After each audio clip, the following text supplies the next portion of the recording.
नमस्कार दोस्तों, आपका स्वागत है आप ही के चैनल अनमोल कहानियों में। अगर चैनल पे पहली बार आए हैं तो प्लीज़ चैनल को सब्सक्राइब करें ताकि वीडियो की नोटिफिकेशन समय समय पर आपको मिलती रहे। दोस्तों, आपके समक्ष आज फिर एक नई कहानी लेकर आई हूँ। कहानी का शीर्षक है क्रोध बना वरदान। हिंदू धर्म में अनेक महापुरुष हुए हैं, जिनमें से एक का नाम है सिद्ध ऋषि। सिद्ध ऋषि का जन्म गुजरात के श्री मालपुर में हुआ था। इनके पिता थे शुभंकर और माता का नाम था लक्ष्मी। सिद्ध ऋषि के दादा सुप्रभदेव गुजरात के राजा बरमलात के मंत्री थे। सिद्ध ऋषि को बड़े लाड़ प्यार से पाला गया था। धन की कोई कमी नहीं थी। ऐसी दशा में जो होता वैसे ही सिद्ध ऋषि के साथ हुआ।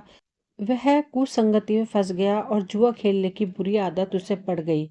माता पिता बहुत चिंतित रहते थे। ऊंचे कुल का बेटा सिद्ध ऋषि जुआ खेलकर धन लुटा रहा था, तो चिंता कैसे न होती। आखिर तय किया गया कि सिद्ध ऋषि का विवाह करा दिया जाए। माता पिता को विश्वास था कि विवाह के बाद गृहस्थी का बोझ पड़ने पर सिद्ध ऋषि सुधर जाएगा। लेकिन माता पिता की आशा पूरी नहीं हुई। सिद्ध ऋषि जुआ खेलने की आदत छोड़ नहीं सका। सभी नाते रिश्ते वालों ने समझाया, लेकिन उसकी आदत छूटी नहीं। नई नवेली वधू घर पर बैठी रहती और सिद्ध ऋषि आधी रात के बाद जुआ खेलकर घर आता। वधू अच्छे घर की सुशील कन्या थी। वह आधी रात तक सिद्ध ऋषि की प्रतीक्षा करती रहती। जब पति घर आता तब उसे खाना खिलाकर खुद खाती या बिना खाए सो जाती थी। वह मन में बहुत दुखी थी, लेकिन पति की बुराई करे तो किससे करे। बेचारी मन ही मन घुटती रहती थी। इसका परिणाम यह हुआ कि वधू का चेहरा मुरझाया सा रहने लगा और उसका स्वास्थ्य दिनों दिन गिरने लगा। सिद्ध ऋषि को इस बात से कोई मतलब नहीं था। जुआ खेलना और आधी रात के बाद घर लौटना उसकी आदत बन चुकी थी।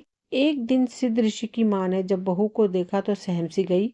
उसने प्रेम से उसके सिर पर हाथ फेरते हुए पूछा, क्या बात है बेटी, तुम्हारा चेहरा मुरझाया हुआ क्यों है? क्या तुम्हारी तबीयत ठीक नहीं है? मुझे बताओ बेटी, क्या बात है? सास का प्यार देखकर बहू की आंखें छलक पड़ी। छिपाने के प्रयास से भी उसका दुख छिप न सका। वह मौन ही रही, आंखें धरती पर गड़ाए बैठी रही। सास का मन धड़क उठा। उसने और भी प्यार से बहू को अपने समीप बिठाकर कहा, क्या मैं तुम्हारी माँ नहीं हूँ बेटी? इस घर में तुम्हें किस बात की कमी है? मन ठीक नहीं है तो मैं अभी वैद्यराज को बुला लेती हूँ। मुझे बता बेटी, क्या बात है? तुम उदास क्यों हो? लज्जा से आंखें झुकाकर आखिर बहू ने बता ही दिया, मैं तो यहाँ बहुत दुखी हूँ माँ। आपके पुत्र जुआ खेलने में इतने खो जाते हैं कि घर आना भी भूल जाते हैं।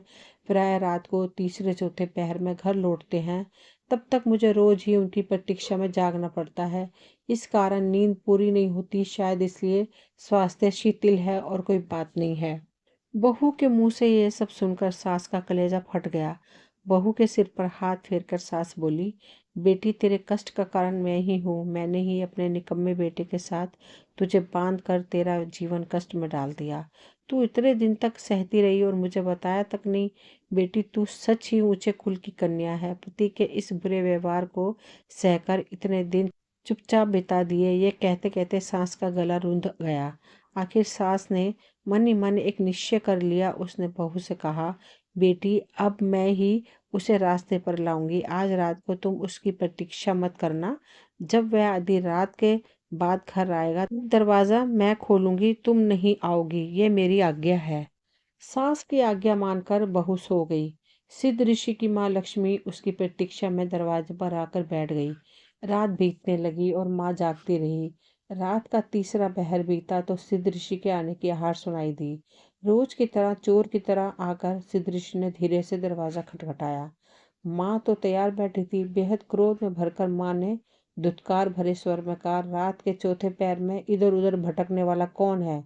मैं तुम्हारा बेटा हूँ माँ, दरवाजा खोल दो। माँ की आवाज पहचान कर सिद्ध ऋषि ने माँ से विनती करते हुए धीरे से कहा, नहीं नहीं, मर्यादा का उल्लंघन करने वाले के लिए इस घर में स्थान नहीं है। दरवाजा नहीं खुलेगा।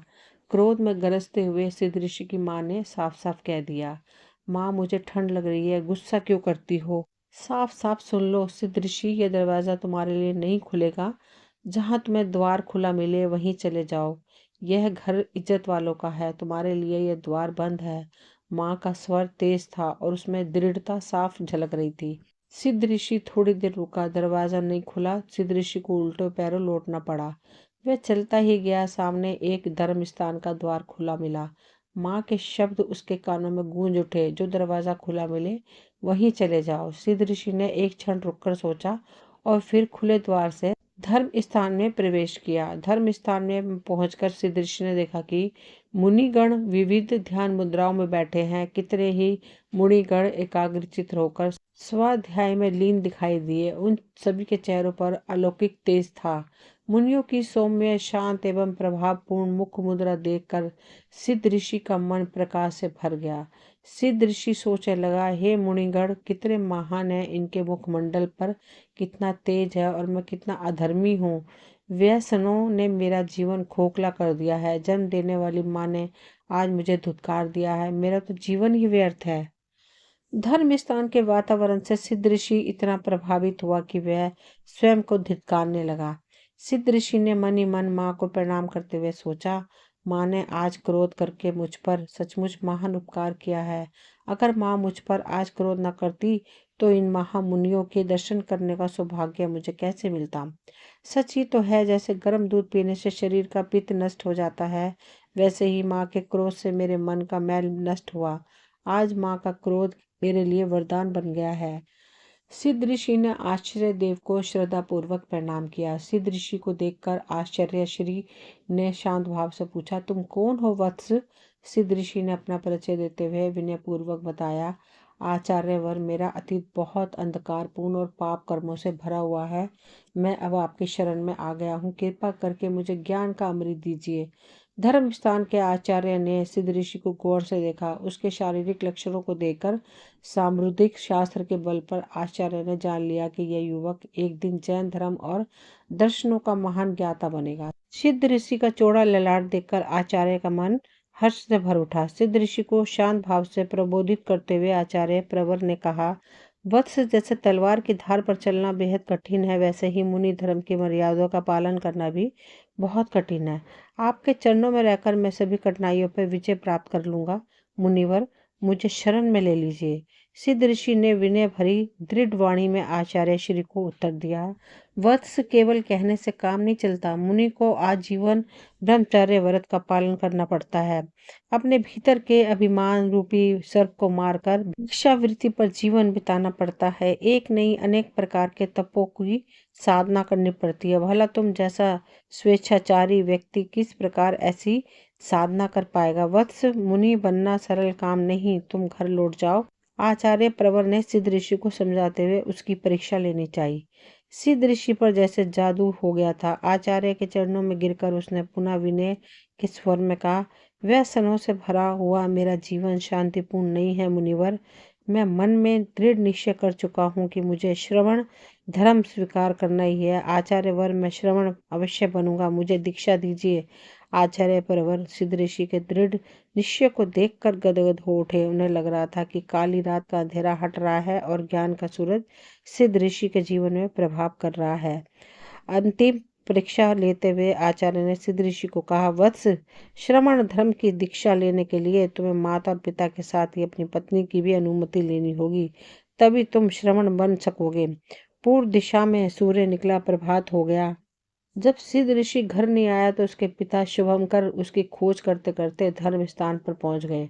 उन्होंने देखा कि पुत्र सिद्ध ऋषि आचार्य की सेवा में बैठा हुआ है। जैसे ही सिद्ध ऋषि की दृष्टि अपने पिता पर पड़ी, उसने विनयपूर्ण वाणी में कहा, पूज्यवर, मुझे श्रमण धर्म में दीक्षित होने की आज्ञा प्रदान कीजिए। पुत्र की बात सुनकर शुभंकर सहम से गए। उन्होंने सिद्ध ऋषि को समझाते हुए कहा, बेटा, ये तुम क्या कह रहे हो? तुम्हारी माँ और पत्नी तो घर पर रो रही हैं।